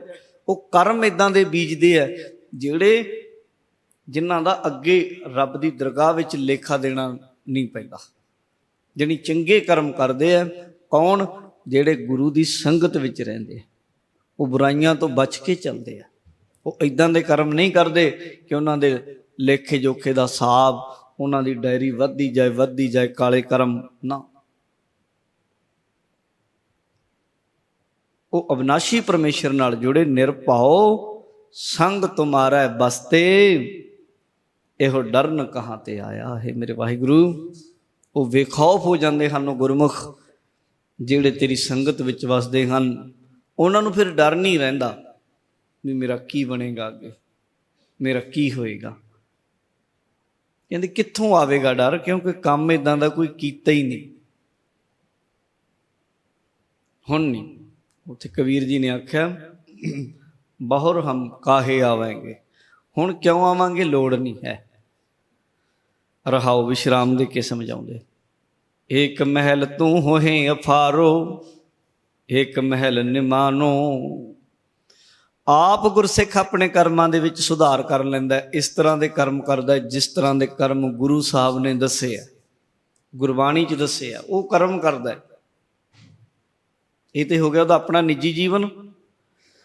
ਤੇ ਦੁਨੀਆ ਦੇ ਵਿੱਚ ਉਹਦਾ ਵਿਵਹਾਰ ਕਿੱਦਾਂ ਦਾ, ਉਹ ਹਰੇਕ ਜੀਵ ਦੇ ਵਿੱਚ ਪਰਮਾਤਮਾ ਦੇਖਦਾ, ਹਰੇਕ ਦੇ ਵਿੱਚ। ਫਿਰ ਕਹਿੰਦੇ ਜੀ ਹਰੇਕ ਵਿੱਚ ਪਰਮਾਤਮਾ ਦੇਖੋ, ਕਈ ਬੁਰੇ ਵੀ ਹੈ ਇੱਥੇ, ਕਈ ਚੰਗੇ ਵੀ ਹੈ, ਕਈ ਬੁਰਾਈਆਂ ਕਰਦੇ ਆ, ਕਈ ਚੰਗਿਆਈਆਂ। ਕਹਿੰਦੇ ਹਾਂ ਕਰਦੇ ਆ। ਪਰ ਉਹ ਗੁਰਸਿੱਖ ਦੀ ਦ੍ਰਿਸ਼ਟੀ ਇਹ ਹੋ ਗਈ ਵੀ ਪ੍ਰਮਾਤਮਾ ਹੀ ਖੇਲ ਕਰ ਰਿਹਾ ਸਾਰੇ। ਕਿਵੇਂ? ਇਹ ਸ਼ਬਦ 'ਚ ਦੱਸਿਆ, ਕਹਿੰਦੇ ਏਕ ਮਹਿਲ ਤੂੰ ਹੋਹੇ ਅਫਾਰੋ, ਹੈ ਪ੍ਰਮਾਤਮਾ। ਮਹਿਲ ਜਣੀ ਘਰ, ਘਰ ਜਣੀ ਸਰੀਰ। ਕਹਿੰਦੇ ਕਿਸੇ ਸਰੀਰ 'ਚ ਮੈਂ ਜਦੋਂ ਨਜ਼ਰ ਮਾਰਦਾ ਨਾ, ਹੰਕਾਰ ਕਰਦਾ ਬੰਦਾ, ਹਾਂ, ਦਬਕੇ ਮਾਰਦਾ ਦੂਜਿਆਂ ਨੂੰ, ਕਹਿੰਦਾ ਮੇਰੇ ਵਰਗਾ ਕੋਈ ਹੈ ਨਹੀਂ। ਕਹਿੰਦੇ ਮੈਨੂੰ ਇਉਂ ਲੱਗਦਾ ਵੀ ਤੂੰ ਦੇਖ ਇੱਕ ਘਰ 'ਚ ਬੈਠਾ ਹੰਕਾਰ ਕਰ ਰਿਹਾ। ਇੱਕ ਮਹਿਲ ਤੂੰ ਹੋਹੇ ਅਫਾਰੋ, ਅਫਾਰੋ ਦਾ ਅਰਥ ਹੈ ਆਫਰਨਾ, ਹੰਕਾਰ ਕਰਨਾ। ਇੱਕ ਮਹਿਲ ਨਿਮਾਨੋ, ਇੱਕ ਮਹਿਲ, ਇੱਕ ਸਰੀਰ 'ਚ ਤੂੰ ਹੱਥ ਜੋੜੀ ਖੜਾ, ਤੇਰੀ ਗਲਤੀ ਵੀ ਹੈ ਨਹੀਂ, ਤੂੰ ਗਲਤੀਆਂ ਦੀ ਮਾਫੀ ਮੰਗੀ ਜਾਂਦਾ ਵੀ ਕੋਈ ਨਾ ਬਖਸ਼ ਦੋ, ਮਾਫ ਕਰ ਦੋ, ਕੁਛ ਕੀਤਾ ਵੀ ਨਹੀਂ, ਫਿਰ ਵੀ ਕਿੰਨੀ ਨਿਰਮਾਣਤਾ ਇੱਕ ਘਰ ਵਿੱਚ। ਤੂੰ ਕਿੱਦਾਂ ਦੀ ਸ੍ਰਿਸ਼ਟੀ ਸਾਜੀ। ਕਈ ਬੰਦੇ ਹੰਕਾਰੀ ਹੋ ਨਿਰੇ, ਹੰਕਾਰੇ ਕਰੀ ਜਾਂਦੇ ਆ, ਮੂਰਖ ਮੁਗਧਾ, ਉਹਨਾਂ ਦਾ ਜੀਵਨ ਇਸ ਤਰ੍ਹਾਂ। ਤੇ ਕਈ ਥਾਈਂ ਨਿਮਰਤਾ ਦੀ ਅੱਤ ਹੋ ਗਈ, ਇੰਨੀ ਨਿਮਰਤਾ ਕਿ ਹੱਦ ਹੈ, ਉਸ ਤੋਂ ਅੱਗੇ ਨਿਮਰਤਾ ਨਹੀਂ ਹੋ ਸਕਦੀ। ਇੱਕ ਮਹਿਲ ਤੂੰ ਆਪੇ ਆਪੇ, ਇੱਕ ਮਹਿਲ ਗਰੀਬਾਨੋ। ਇੱਕ ਸਰੀਰ ਵਿੱਚ ਕਹਿੰਦਾ ਬਸ ਮੈਂ ਹੀ ਮੈਂ ਹਾਂ, ਮੇਰਾ ਹੀ ਸਭ ਕੁਝ ਹੋਵੇ, ਮੇਰੇ ਲਈ ਹੋਵੇ, ਮੈਨੂੰ ਵੀ ਮਿਲ ਜੇ ਸਭ ਕੁਝ। ਦੂਜੇ ਜਾਣ ਜਿਹੜੇ ਖੂਹ 'ਚ ਜਾਂਦੇ ਆ, ਮਰਨ ਭੁੱਖੇ ਜਿੱਥੇ ਜਾਂਦੇ ਆ, ਬਸ ਮੇਰੇ ਕੋਲ ਹੀ ਹੋਵੇ ਜੋ ਕੁਛ ਹੋਵੇ। ਤੇ ਦੂਜਾ ਉਹ ਭਾਵੇਂ ਕੁਛ ਵੀ ਕਰੇ, ਮਰੇ ਕਿਉਂ ਨਾ ਜਾਏ। ਇੱਕ ਥਾਈਂ ਇਹ ਹੈ, ਇੱਕ ਮਹਿਲ ਤੂੰ ਆਪੇ ਆਪੇ, ਇੱਕ ਮਹਿਲ ਗਰੀਬਾਨੋ। ਇੱਕ ਪਾਸੇ ਗਰੀਬ ਨਿਮਰਤਾ ਵਾਲਾ ਜੀਵਨ, ਗਰੀਬੀ ਵਿੱਚ, ਹਲੀਮੀ ਵਿੱਚ ਜੀਵਨ ਜੀ ਰਿਹਾ, 2 ਵਕਤ ਦੀ ਰੋਟੀ ਵੀ ਮਸਾਂ ਹੀ ਜੁੜਦੀ ਹੈ। ਇੱਕ ਪਾਸੇ ਸਭ ਕੁਝ ਕੋਲ ਰੱਖੀ ਬੈਠਾ ਹੈ। ਕਿਵੇਂ ਦੀ ਸ੍ਰਿਸ਼ਟੀ ਹੈ, ਵਿਰਤੀ ਹੈ ਲੋਕਾਂ ਦੀ। ਇੱਕ ਮਹਿਲ ਤੂੰ ਪੰਡਿਤ ਬਖਤਾ, ਇੱਕ ਮਹਿਲ ਖਲ ਹੋਤਾ। ਕਈ ਸਰੀਰਾਂ ਵਿੱਚ ਮੈਂ ਜਦ ਵੇਖਦਾ, ਤੂੰ ਪੰਡਿਤ ਬਣ ਕੇ, ਵਿਦਵਾਨ ਬਣ ਕੇ, ਧੁਰੰਤਰ ਵਿਦਿਆ ਦਾ ਮਹਾਨ ਮਾਹਿਰ ਬੰਦਾ ਬਣਾ ਦਿੱਤਾ। ਤੇ ਇੰਨੀ ਵਿਦਿਆ ਜਦੋਂ ਬੋਲਦਾ ਬਸ ਧੂਆਂ ਧਾਰ ਵਿਦਿਆ, ਜੋ ਬੋਲਦਾ ਮੂੰਹੋਂ ਉਹੀ ਗਿਆਨ ਹੋ ਜਾਂਦਾ। ਜੋ ਉਹਨੇ ਬੋਲਿਆ ਲਫ਼ਜ਼, ਬਸ ਗਿਆਨ ਹੀ ਗਿਆਨ, ਗਿਆਨ ਹੀ ਗਿਆਨ। ਕਈ ਸਰੀਰਾਂ 'ਚ ਇੱਦਾਂ। ਇੱਕ ਮਹਿਲ ਤੂੰ ਪੰਡਿਤ ਬਖਤਾ, ਇੱਕ ਮਹਿਲ ਖਲ ਹੋਤਾ। ਪਰ ਦੂਜੇ ਸਰੀਰ 'ਚ ਮੂਰਖ ਬਣਿਆ ਬੈਠਾ ਹੈ। 20 ਵਾਰੀ ਸਮਝਾਉਂਦਾ, ਕੰਨ ਖਿੱਚਦੇ ਆ, ਝਿੜਕਾਂ ਪੈਂਦੀਆਂ, ਤੈਨੂੰ ਸਮਝ ਨਹੀਂ ਲੱਗਦੀ। ਫਿਰ ਕਹਿੰਦਾ ਭੁੱਲ ਗਿਆ, ਸਮਝ ਨਹੀਂ ਲੱਗੀ, ਪਤਾ ਨਹੀਂ ਲੱਗਿਆ, ਉਹੀ ਕੰਮ ਕਰ ਦਿੱਤਾ ਜੀ ਤੋਂ ਰੋਕਿਆ। ਖਲ ਕਹਿੰਦੇ ਇਸ ਨੂੰ, ਮੂਰਖ ਨੂੰ। ਕਹਿੰਦੇ ਕਈ ਸਰੀਰਾਂ 'ਚ ਏਦਾਂ ਮੂਰਖਤਾ ਹੀ ਵਰਤ ਰਹੀ ਹੈ। ਇੱਕ ਮਹਿਲ ਤੂੰ ਸਭ ਕਿਛ ਗ੍ਰਾਹਜ, ਇੱਕ ਮਹਿਲ ਕਛੂ ਨਾ ਲੇਤਾ। ਕਈ ਸਰੀਰਾਂ ਵਿੱਚ ਐਡੀ ਤ੍ਰਿਸ਼ਨਾ ਹਾਵੀ ਹੋ ਗਈ, ਸਭ ਕੁਝ ਮਿਲ ਜਾਏ। ਕਈ ਇੱਕ ਸਰੀਰਾਂ 'ਚ ਕੁਝ ਵੀ ਨਹੀਂ ਲੈਂਦਾ, ਵੀ ਲੈ ਬਈ ਸਭ ਕੁਝ ਤਿਆਗ ਦਿੱਤਾ, ਜੋ ਕੁਝ ਹੈ ਸੀ ਉਹ ਵੀ ਛੱਡਤਾ। ਲੈਣਾ ਤੇ ਕੀ, ਜੋ ਕੁਝ ਹੈ ਸੀ ਉਹ ਵੀ ਤਿਆਗ ਦਿੱਤਾ, ਉਹਦਾ ਵੀ ਮਾਣ ਛੱਡ ਦਿੱਤਾ, ਘਰ-ਬਾਰ ਉਹ ਵੀ ਲੈ ਬਈ ਛੱਡ, ਉਹ ਵੀ ਲੇਖੇ ਲਾ ਦਿੱਤਾ ਗੁਰੂ ਦੇ। ਛੱਡ ਕੇ ਸਭ ਕੁਝ। ਕਿੰਨੇ ਰਾਜੇ, ਕਿੰਨਿਆਂ ਦੀਆਂ ਗੱਲਾਂ ਕਰੀਏ, ਘਰ-ਬਾਰ ਛੱਡ ਕੇ ਯੋਗੀ ਹੋ ਗਏ। ਮਹਾਵੀਰ ਜੈਨ ਮੱਤ ਦੇ ਤੀਰਥੰਕਰ ਆਚਾਰੀਆ, ਰਾਜਿਆਂ ਦੇ ਘਰੇ ਜਨਮੇ ਸੀ, ਬਹੁਤਾ ਵੱਡਾ ਨਹੀਂ ਸੀ, ਪਰ ਛੋਟਾ ਜਿਹਾ ਰਾਜ ਸੀ। ਰਾਜ ਤੇ ਛੱਡਿਆ, ਬਾਕੀ ਸਭ ਕੁਝ ਵੀ ਛੱਡ ਦਿੱਤਾ। ਇੱਥੋਂ ਤੱਕ ਸਰੀਰ ਤੇ ਪਾਏ ਕੱਪੜੇ ਜਿਹੜੇ ਪਾਏ ਸੀ, ਜਦੋਂ ਫਟ ਗਏ ਨਾ, ਲਾਏ ਨਹੀਂ, ਜਦੋਂ ਫਟ ਗਏ ਮੁੜ ਕੇ ਨਹੀਂ ਪਾਏ। ਦਿਗੰਬਰ ਕਹਿੰਦੇ ਉਹਨੂੰ, ਦਿਗ ਕਹਿੰਦੇ ਆ ਦਿਸ਼ਾਵਾਂ ਨੂੰ, ਅੰਬਰ ਕਹਿੰਦੇ ਕੱਪੜੇ। ਦਿਸ਼ਾਵਾਂ ਹੀ ਜਿਸ ਦੀਆਂ ਕੱਪੜੇ ਬਣ ਜਾਣ, ਬਸ ਇਸ ਤਰ੍ਹਾਂ ਦਾ ਜੀਵਨ ਜੀਆ, ਬਿਲਕੁਲ ਬਿਲਕੁਲ ਕੁਛ ਨਹੀਂ ਲਿਆ, ਕੁਛ ਵੀ ਨਹੀਂ ਲਿਆ ਕਿਸੇ ਤੋਂ। ਕਹਿੰਦੇ ਕਿਤੇ ਇਹ ਪ੍ਰਵਿਰਤੀ ਹੈ, ਏਕ ਮਹਿਲ ਤੂੰ ਸਭ ਕਿਛ ਗ੍ਰਾਹਜ, ਏਕ ਮਹਿਲ ਕਛੂ ਨਾ ਲੇਤਾ। ਇੱਕ ਸਰੀਰ 'ਚ ਕੁਝ ਵੀ ਗ੍ਰਹਿਣ ਹੀ ਨਹੀਂ ਕਰਨਾ, ਲੈਣਾ ਹੀ ਨਹੀਂ। ਵੀ ਸੁਭਾਅ ਨਹੀਂ ਜੀ ਮੇਰਾ ਲੈਣ ਦਾ, ਲੈਣਾ ਹੀ ਨਹੀਂ, ਕੁਛ ਵੀ ਨਹੀਂ ਲੈਣਾ। ਕਾਠ ਕੀ ਪੁੱਤਰੀ ਕਹਾਂ ਕਰੈ ਬਪੁਰੀ। ਇਹ ਲੱਕੜ ਦੀ ਬਣੀਆਂ ਪੁਤਲੀਆਂ ਨੇ, ਇਹ ਕੀ ਕਰਨ ਵਿਚਾਰੀਆਂ? ਇਹ ਜੀਵ ਤੇ ਕਾਠ ਦੀਆਂ ਪੁਤਲੀਆਂ ਨੇ। ਖਿਲਾਵਨਹਾਰੋ ਜਾਣੈ, ਇਹਨਾਂ ਦੇ ਕਾਠ ਦੀਆਂ ਪੁਤਲੀਆਂ ਦੇ ਵਿੱਚ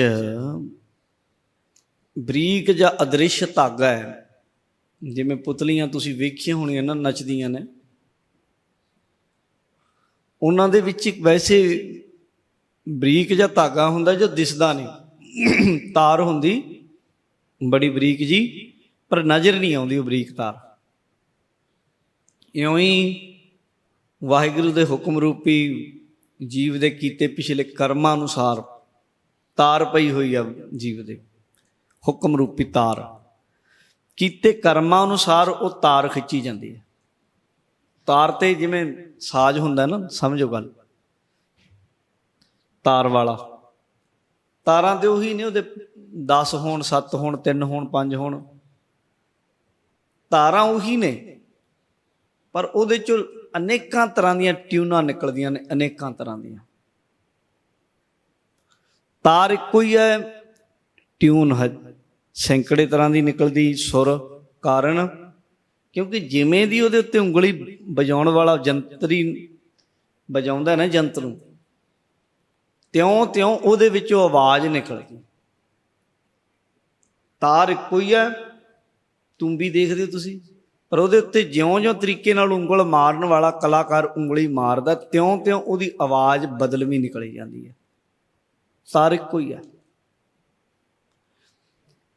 ਤਾਰ ਹੁਕਮ ਦੀ ਹੈ, ਪਰ ਜੀਵਾਂ ਦੇ ਕਰਮ ਵੱਖੋ ਵੱਖਰੇ ਤਾਂ ਨੇ, ਜੋ ਕੁਛ ਬੋਲਦੇ ਆ, ਕਰਦੇ ਆ, ਸੁਭਾਅ, ਕਿਉਂਕਿ ਪਿੱਛੇ ਕਰਮਾਂ ਰੂਪੀ ਉਂਗਲ ਹੈ ਜਿਹੜੀ ਉਹ ਵੱਖੋ ਵੱਖਰੇ ਤਰੀਕੇ ਦੀ ਵੱਜੀ ਹੋਈ ਹੈ। ਕਿਸੇ ਨੇ ਚੰਗੇ ਕੀਤੇ ਆ, ਕਿਸੇ ਨੇ ਮਾੜੇ ਕੀਤੇ ਆ, ਕਿਸੇ ਨੇ ਬਹੁਤੇ ਮਾੜੇ ਕੀਤੇ ਆ। ਬਹੁਤੇ ਮਾੜੇ ਕੀਤੇ ਆ, ਫਿਰ ਉਹਦੇ 'ਚੋਂ ਡਰਾਵਨੇ, ਖੌਫ ਜ਼ਦਾ ਆਵਾਜ਼ਾਂ ਨਿਕਲਦੀਆਂ ਜੀਵਨ 'ਚੋਂ। ਜਿਨ੍ਹਾਂ ਦੇ ਐਨ ਕਰਮ ਚੰਗੇ ਸੀ, ਉਹਨਾਂ ਦੇ ਜੀਵਨ ਵਿੱਚੋਂ ਪ੍ਰੇਮਮਈ ਆਵਾਜ਼ ਨਿਕਲਦੀ ਹੈ। ਇਹ ਜੀਵ ਇੱਕ ਸਾਜ਼ ਦੀ ਤਰ੍ਹਾਂ ਹੈ, ਇਹਦੇ ਪਿੱਛੇ ਹੁਕਮ ਰੂਪੀ ਤਾਰ ਹੈ, ਤੇ ਕੀਤੇ ਹੋਏ ਕਰਮਾਂ ਅਨੁਸਾਰ ਵਿੱਚੋਂ ਆਵਾਜ਼ ਨਿਕਲਦੀ ਜਿਵੇਂ ਉਂਗਲ ਵੱਜਦੀ ਹੈ। ਇਉਂ ਮਹਾਰਾਜ ਕਹਿੰਦੇ ਹਨ, ਹੇ ਵਾਹਿਗੁਰੂ, ਇਹ ਕਾਠ ਦੀ ਪੁਤਲੀ ਹੈ। ਕਾਠ ਕੀ ਪੁਤਰੀ ਕਹਾਂ ਕਰੈ ਬਪੁਰੀ, ਖਿਲਾਵਨਹਾਰੋ ਜਾਣੈ। ਇਹ ਤਾਂ ਜਿਹੜਾ ਪਿੱਛੇ ਖਿਲਾ ਰਿਹਾ ਹੈ ਨਾ, ਉਂਗਲਾਂ ਹਿਲਾ ਰਿਹਾ ਹੈ, ਉਹ ਜਾਣਦਾ ਹੈ। ਇਹਦੇ ਕਰਮ ਹੈ ਜਿਹੜੇ, ਪ੍ਰਾਲਬਧ ਹੈ ਜਿਹੜੀ ਇਹਨੇ ਬੀਜੀ ਹੋਈ ਹੈ, ਉਹਨੂੰ ਪਤਾ ਹੈ ਵੀ ਇਹਨੇ ਕਿੱਥੇ ਕੁ ਜਾ ਕੇ ਡਿੱਗਣਾ ਹੈ, ਕਿੱਥੇ ਕਿਹਨੂੰ ਚੁੱਕੇ ਜਾਣਾ, ਕਿਉਂਕਿ ਹਜੇ ਕੁਛ ਨਹੀਂ ਪਤਾ। ਉਸੇ ਨੂੰ ਪ੍ਰਾਲਬਧ ਦੇ ਵਾਸਤੇ ਹੈ ਸਭ ਕੁਝ। ਜੈਸਾ ਭੇਖ ਕਰਾਵੈ ਬਾਜੀਗਰ, ਉਹ ਤੈਸੋ ਹੀ ਸਾਜ ਆਨੈ। ਬਾਜੀਗਰ ਜਿਵੇਂ ਦਾ ਭੇਖ ਉਸ ਕਠਪੁਤਲੀ ਨੂੰ ਪਵਾ ਦੇਵੇ ਬਾਣਾ, ਉਸੇ ਤਰੀਕੇ ਦਾ ਫਿਰ ਉਹ ਬਣ ਜਾਂਦਾ ਹੈ। ਉਂਝ ਜੀਵਾਂ ਦੇ ਵੀ ਆਪਣੇ ਕੀ ਵਸ ਹੈ, ਇਹ ਕਰਨ ਵੀ ਕੀ। ਇਹਨਾਂ ਬੀਜ ਇਸ ਤਰ੍ਹਾਂ ਦੇ ਬੀਜੇ ਹੋਏ ਜਿਨ੍ਹਾਂ ਦੇ ਅਨੁਸਾਰ ਚੱਲਣਾ ਪੈਂਦਾ ਇਹਨਾਂ ਨੂੰ।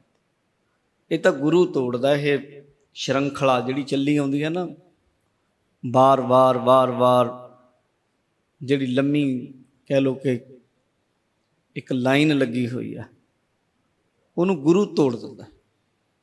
ਗੁਰੂ ਤੋੜ ਕੇ ਬੰਦੇ ਨੂੰ ਸਿੱਧੇ ਮਾਰਗ ਪਾ ਦਿੰਦਾ। ਪਿਛਲੇ ਅਵਗੁਣ ਬਖਸ਼ ਲਏ ਪ੍ਰਭ, ਆਗੇ ਮਾਰਗ ਪਾਵੇ। ਤੇ ਨਹੀਂ ਤੇ ਜੀਵ ਦਾ ਔਖਾ ਹੀ ਕੰਮ ਹੈ। ਜੀਵ ਆਪਣੇ ਕਰਮਾਂ ਅਨੁਸਾਰ ਨਹੀਂ ਉਹ ਚੋਂ ਨਿਕਲ ਸਕਦਾ। ਉੱਥੇ ਦੇ ਉਹਦੇ ਬਸ ਦੀ ਗੱਲ ਨਹੀਂ। ਜਿੰਨੇ ਚੰਗੇ ਵੀ ਕਰਮ ਕਰ ਲਏ, ਚੰਗੇ ਤੋਂ ਚੰਗੇ ਕਰਮ ਵੀ ਕਰ ਲਏ, ਬਹੁਤੇ ਤੋਂ ਬਹੁਤੇ ਚੰਗੇ ਕਰਮ ਕਰੇਗਾ ਤਾਂ ਵੀ ਕਰਮਾਂ ਕੀਤੇ ਕਰਮਾਂ ਅਨੁਸਾਰ ਚੰਗਾ ਫਲ ਮਿਲੇਗਾ, ਬਸ ਵੱਧ ਤੋਂ ਵੱਧ ਇੰਨੇ। ਚੰਗਾ ਫਲ ਮਿਲੇਗਾ, ਸੁੱਖ ਮਿਲ ਜਾਣਗੇ,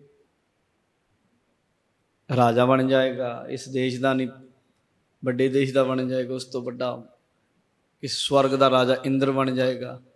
ਇੰਦਰ ਬਣਨ ਤੋਂ ਬਾਅਦ ਵੀ ਫਿਰ ਕੀ ਹੈ, ਫਿਰ ਥੱਲੇ ਡਿੱਗ ਜਾਏਗਾ। ਜਦੋਂ ਸ਼੍ਰੀ ਰਾਮ ਚੰਦਰ ਜੀ ਦਾ ਜੀਵਨ ਪੜ੍ਹਦੇ ਆ ਨਾ, ਬੜੀਆਂ ਅਦਭੁਤ ਔਰ ਹੈਰਾਨੀਜਨਕ ਗੱਲਾਂ ਹੁੰਦੀਆਂ ਇਹ ਸਾਹਿਤ ਵਿੱਚ, ਭਾਰਤੀ ਸਾਹਿਤ ਵਿੱਚ। ਛੋਟੀ ਜਿਹੀ ਘਟਨਾ ਹੁੰਦੀ ਉਹਨਾਂ ਦੇ ਜੀਵਨ ਵਿੱਚ, ਆਪਣੇ ਟੀਕਿਆਂ ਵਿੱਚ ਵਿਦਵਾਨਾਂ ਨੇ ਬਹੁਤ ਦਿੱਤੀ ਹੈ, ਉੱਥੋਂ ਹੀ ਪੜ੍ਹੀਆਂ ਨੇ ਮੈਂ ਇਹ ਗੱਲਾਂ। ਕਹਿੰਦੇ ਇੱਕ ਦਿਨ ਬੈਠੇ ਸੀ ਸ਼੍ਰੀ ਰਾਮ ਚੰਦਰ ਜੀ,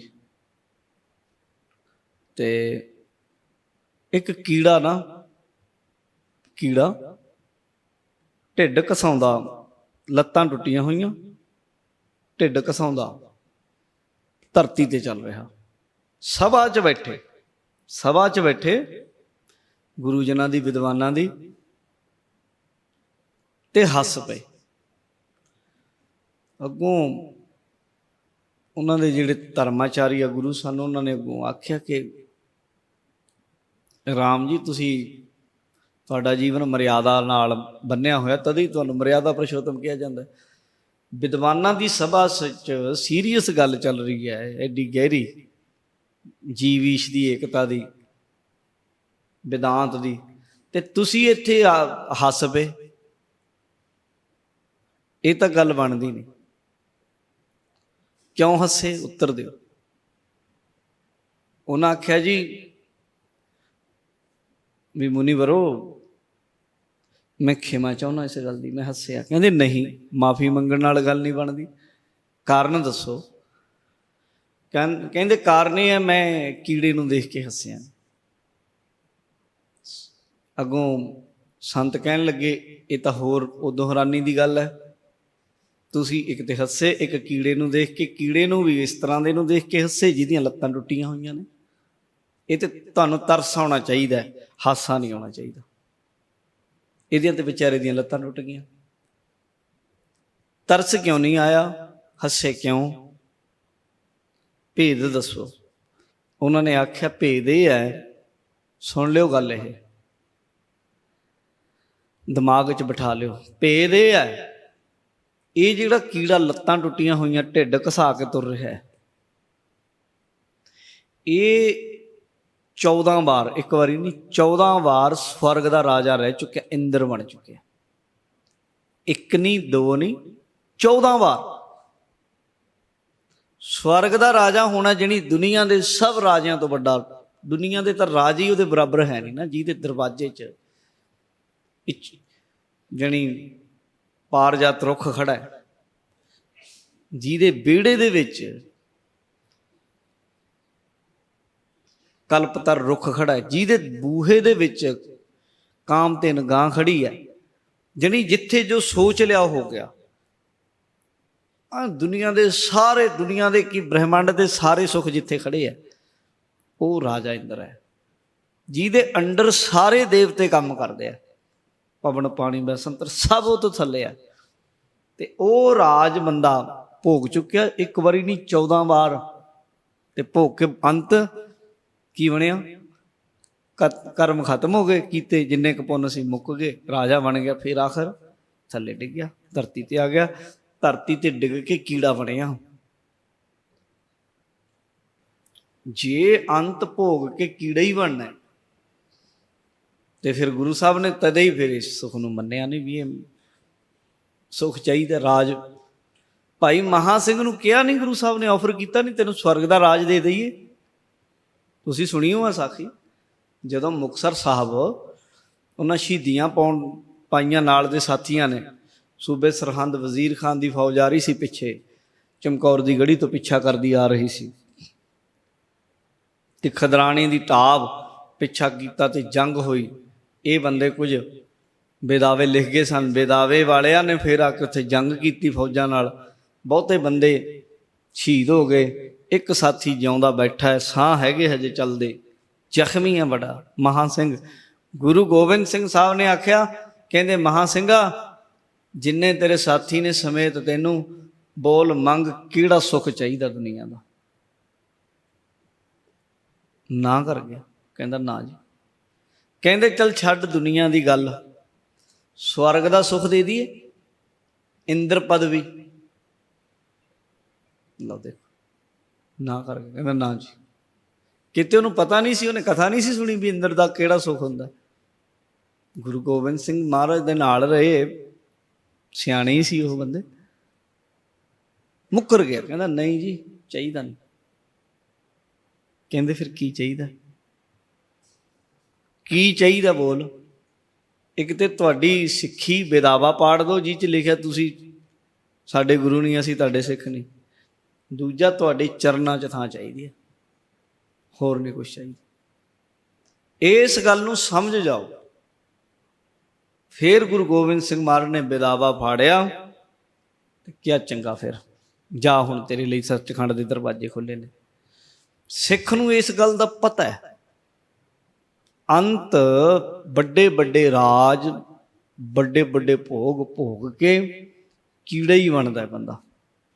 ਜਪਜੀ ਸਾਹਿਬ ਤੁਸੀਂ ਦੇਖੋ, ਸਭ ਤੋਂ ਤੁਸੀਂ ਰੋਜ਼ ਦਾ ਨਿਤਨੇਮ ਦੇ ਵਿੱਚ ਸਿੱਖ ਦੀ ਸਭ ਤੋਂ ਜਿਹੜੀ ਜਪਜੀ ਸਾਹਿਬ ਦਾ ਰੂਟੀਨ ਹੈ, ਜਪਜੀ ਸਾਹਿਬ ਵਿੱਚ ਗੁਰੂ ਨਾਨਕ ਸਾਹਿਬ ਜੀ ਤੋਂ ਭਾਈ ਮਰਦਾਨੇ ਨੇ ਪੁੱਛਿਆ, ਜਿਹੜਾ ਆਉਂਦਾ ਸਲੋਕ ਵੀ, ਮਹਾਰਾਜ ਜੇ ਬੰਦਾ ਬਹੁਤ ਅਮੀਰ ਹੋਵੇ, ਲੰਮੀ ਉਮਰ ਹੋਵੇ,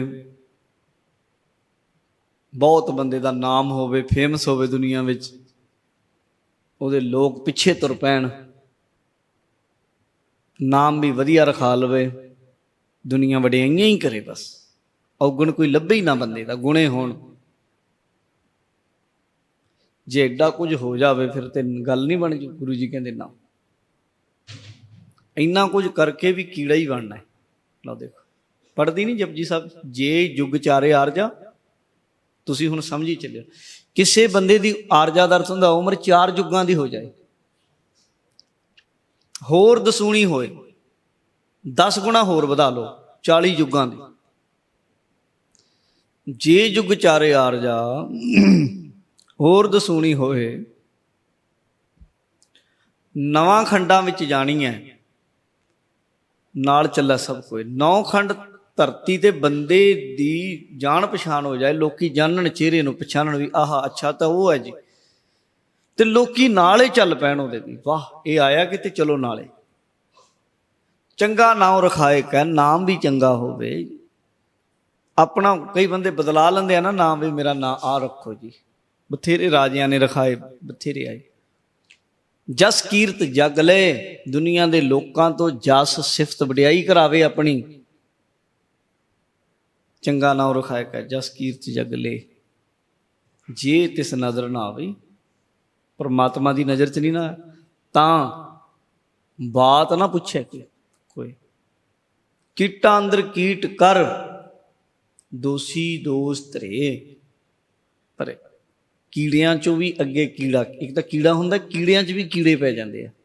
ਸੱਪ ਕੀੜਾ ਜੂਨੀ ਆ, ਸੱਪ ਜੂਨੀ ਆਪ ਹੀ ਬੜੀ ਨਖਿੱਧ ਹੈ, ਕੀੜਾ ਢਿੱਡ, ਪਰ ਸੱਪ ਦੇ ਅੱਗੇ ਵਿੱਚ ਕੀੜਾ ਪੈ ਜਾਣਾ, ਕਿੰਨਾ ਨੀਵਾਂ ਹੋਏਗਾ ਉਹ ਕੀੜਾ। ਕੀਟਾਂ ਅੰਦਰ ਕੀਟ ਕਰ, ਦੋਸ਼ੀ ਦੋਸ਼ ਧਰੇ, ਪਰ ਦੂਜੇ ਪਾਸੇ ਨਾਨਕ ਨਿਰਗੁਣ ਗੁਣ ਕਰੇ।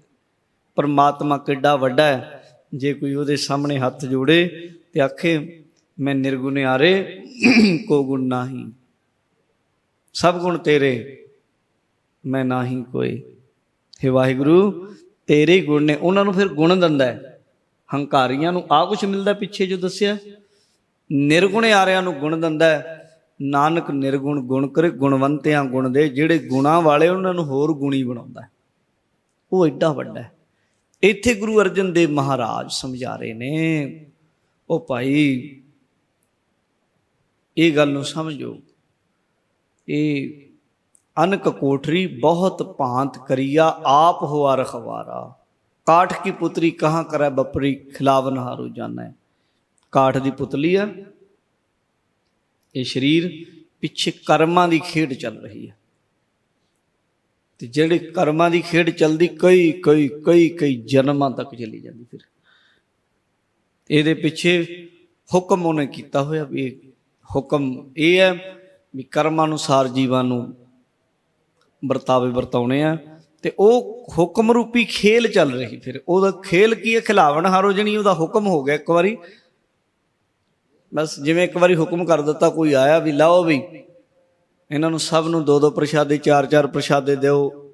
ਇਉਂ ਤਾਂ ਨਹੀਂ ਹਰੇਕ ਬੰਦੇ ਵਾਰੀ ਉਹਨੇ ਕਹਿਣਾ ਇਹਨੂੰ ਦਿੱਤੇ ਕਿ ਨਹੀਂ ਦਿੱਤੇ, ਇਹਨੂੰ ਦਿੱਤੇ ਕਿ ਨਹੀਂ ਦਿੱਤੇ। ਫਿਰ ਤਾਂ ਭੁਗਤ ਲਿਆ ਸੰਸਾਰ। ਉਹਨੇ ਇੱਕੋ ਹੀ ਵਾਰ ਪਾ ਦਿੱਤਾ, ਜੋ ਕੁਛ ਪਾਇਆ ਸੋ ਇੱਕਾ ਵਾਰ ਹੁਕਮ ਵਿੱਚ ਲਿਖ ਦਿੱਤਾ, ਉਹੀ ਚੱਲ ਰਿਹਾ।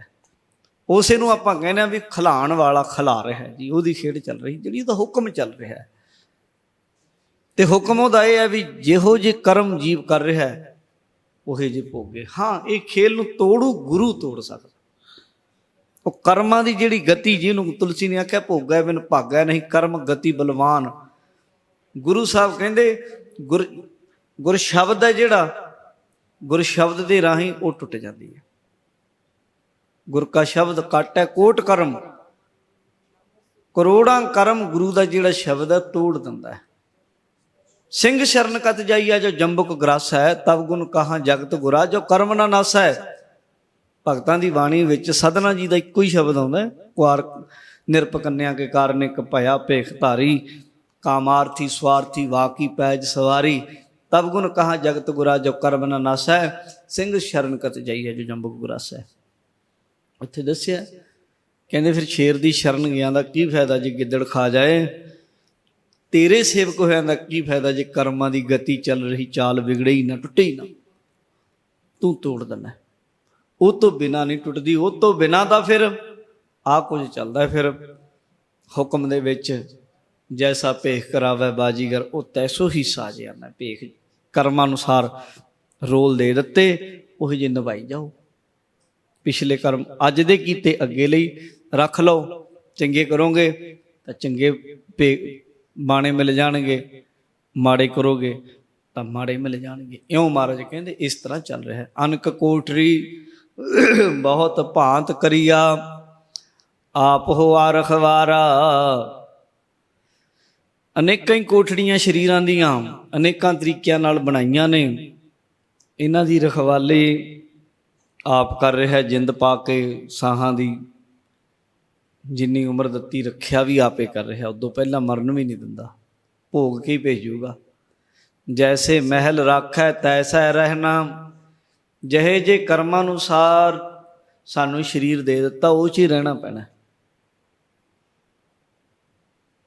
ਕਿਆ ਇਹੋ ਕਰੇ ਵਿਚਾਰਾ, ਇਹ ਵਿਚਾਰਾ ਜੀਵ ਵੀ ਕੀ ਕਰੇ। ਫਿਰ ਉੱਥੇ ਦਾ ਵਸ ਨਹੀਂ ਚੱਲਦਾ। ਹਾਂ ਇੰਨਾ ਹੀ ਹੈ, ਹੁਣ ਜਿਹੜਾ ਸਮਾਂ ਇਹ 'ਚ ਤੁਸੀਂ ਸੁਤੰਤਰ ਹੋ, ਚੰਗੇ ਕਰ ਲੋਕ ਮਾੜੇ, ਪਰ ਜਿਹੜੇ ਬੀਜ ਤੇ ਨਾ ਤੁਹਾਡੇ ਵਸ ਦੀ ਗੱਲ ਨਹੀਂ, ਹੱਥੋਂ ਛੁੱਟ ਗਿਆ ਨਾ ਫਿਰ ਹੱਥ ਨਹੀਂ ਆਉਣਾ। ਜਿਹੜਾ ਲੰਘ ਗਿਆ ਫਿਰ ਨਹੀਂ। ਦੁੱਧ ਹੱਥਣੀ ਨਾ ਹੋਈ ਫਿਰ ਹੋਏ ਨਾ ਮੇਲਾ। ਜਿਵੇਂ ਦੁੱਧਾਂ ਚੋਂ ਨਿਕਲਿਆ ਥਣਾ ਚੋਂ ਨਿਕਲਿਆ ਦੁੱਧ ਦੁਬਾਰਾ ਵਾਪਸ ਨਹੀਂ ਨਾ ਪੈਂਦਾ। ਇਉਂ ਹੀ ਜਿਉਂ ਬਨ ਫਲ ਪਾ ਕੇ ਭੋਏ ਗਿਰਾ, ਬਹਰ ਨਾ ਲਾਗਾ ਡਾਰ। ਟੁੱਟਿਆ ਹੋਇਆ ਫਲ ਮੁੜ ਟਾਹਣੀ ਨੂੰ ਨਹੀਂ ਲੱਗਦਾ। ਇਉਂ ਜਿਹੜਾ ਬੀਤ ਗਿਆ ਸਮਾਂ, ਕਰ ਦਿੱਤਾ ਕਰਮ ਹੈ, ਉਹਨੂੰ ਤੁਸੀਂ ਮੁੜ ਉਹ ਨਹੀਂ ਕਰ ਸਕਦੇ। ਹਾਂ, ਉਹਦਾ ਪ੍ਰਾਸ਼ਚਿਤ ਕਰ ਸਕਦੇ ਤੁਸੀਂ। ਹਿਫਜ਼ ਦੇ ਵਿੱਚ ਇੱਕ ਗਲਤ ਹੋ ਗਿਆ ਵੀ ਤੁਹਾਨੂੰ ਅਹਿਸਾਸ ਹੋ ਗਿਆ, ਅੱਗੇ ਨੂੰ ਚੰਗੇ ਕਰੋ, ਪਰ ਆਊਗਾ ਜ਼ਰੂਰ ਤੁਹਾਡੇ ਸਾਹਮਣੇ ਕੀਤਾ ਹੋਇਆ। ਗੁਰੂ ਬਖਸ਼ੇ। ਇਉਂ ਮਹਾਰਾਜ ਕਹਿੰਦੇ ਕਿਆ ਇਹੋ ਕਰੇ ਵਿਚਾਰਾ। ਇਹ ਵਿਚਾਰਾ ਕੀ ਕਰੇ ਫਿਰ। ਜਿਨ ਕਿਛ ਕੀਆ ਸੋਈ ਜਾਣੈ। ਫਿਰ ਇਹ ਤੋਂ ਖਹਿੜਾ ਕਿਵੇਂ ਛੁੱਟੂ। ਕਹਿੰਦੇ ਜਿਹਨੇ ਮਸ਼ੀਨ ਇਹ ਸੰਸਾਰ ਬਣਾਇਆ ਨਾ ਉਹੀ ਜਾਣਦਾ। ਜਿਨ ਕਿਛ ਕੀਆ ਸੋਈ ਜਾਣੈ, ਜਿਨ ਇਹ ਸਭ ਵਿਦ ਸਾਜੀ। ਜਿਹਨੇ ਸਾਰੀ ਵਿਧੀ ਬਣਾਈ ਆ ਉਹਨੂੰ ਪਤਾ ਉਸ ਪਰਮਾਤਮਾ ਨੂੰ ਵੀ ਕਿਵੇਂ ਇਸ ਚੋਂ ਨਿਕਲ ਸਕਦਾ, ਇਸ ਚੱਕਰਵਿਊਹ ਚੋਂ ਕਿਵੇਂ ਨਿਕਲੂਗਾ। ਉਹਨੂੰ ਪਤਾ ਹੈ ਵੀ ਆਹ ਰਸਤਾ ਹੈ। ਕਹੋ ਨਾਨਕ ਅਪਰੰਪਰ ਸੁਆਮੀ, ਕੀਮਤ ਆਪਣੇ ਕਾਜੀ। ਉਹ ਪ੍ਰਮਾਤਮਾ ਪਰੇ ਤੋਂ ਪਰੇ ਹੈ, ਆਪਣੇ ਕੰਮਾਂ ਦੀ ਕੀਮਤ ਆਪੇ ਹੀ ਜਾਣਦਾ ਹੈ। 84 ਦੇ ਚੱਕਰ ਚੋਂ ਜਿਹਨੇ ਵਾਹਿਆ ਉਹਦੇ ਕੰਮ ਉਹ ਚੋਂ ਨਿਕਲਣਾ ਕਿਵੇਂ ਆ ਉਹੀ ਕੱਢ ਸਕਦਾ, ਦੂਜਾ ਜ਼ੋਰ ਲਾ ਕੇ ਨਿਕਲ ਵੀ ਨਹੀਂ ਸਕਦਾ। ਤੁਸੀਂ ਜ਼ੋਰ ਲਾ ਲਓ ਜਿੰਨਾ ਮਰਜ਼ੀ ਵੀ, ਲੈ ਵੀ ਮੈਂ ਨਿਕਲ ਕੇ ਦਿਖਾਊਂ, ਨਾ ਨਿਕਲ ਨਹੀਂ ਸਕਦੇ। ਕੱਢੂਗਾ ਉਹੀ। ਤਦੇ ਗੁਰੂ ਸਾਹਿਬ ਨੇ ਆਖਿਆ ਪ੍ਰਭ ਕੀ ਸ਼ਰਨ ਸਗਲ ਪੈ ਲਾਥੇ ਦੁੱਖ ਬਿਨ ਸੇ ਸੁਖ ਪਾਇਆ। ਇਸ ਲਈ ਪ੍ਰਭੂ ਦੀ ਸ਼ਰਨ ਵਿੱਚ ਆ ਜਾਓ ਔਰ ਉਹਦਾ ਨਾਮ ਜਪੋ, ਉਹਦੇ ਨਾਲ ਜੁੜ ਜਾਓ, ਤੇ ਫਿਰ ਇਹ ਸਾਰੇ ਖੇਡ ਪਸਾਰੇ ਦੇ ਵਿੱਚੋਂ ਕੱਢ ਕੇ ਜੀਵ ਦੇ ਇਹ ਲੋਕ ਸੁਖੀਏ ਪਰ ਲੋਕ ਸੁਹੇਲੇ ਕਰ ਦੇਵੇਗਾ। ਇਹ ਗੁਰੂ ਸਾਹਿਬ ਨੇ ਬਖਸ਼ਿਸ਼ ਕੀਤੀ। ਇੱਥੇ ਹੀ ਸ਼ਬਦ ਦੀ ਸੰਪੂਰਨਤਾ ਜੀ। ਸਮੇਂ ਦੀ ਸਮਾਪਤੀ, ਹੋਈਆਂ ਭੁੱਲਾਂ ਦੀ ਖਿਮਾ। ਬੁਲਾਓ ਫਤਿਹ। ਵਾਹਿਗੁਰੂ ਜੀ ਕਾ ਖਾਲਸਾ, ਵਾਹਿਗੁਰੂ ਜੀ ਕੀ ਫਤਿਹ। ਰਾਮ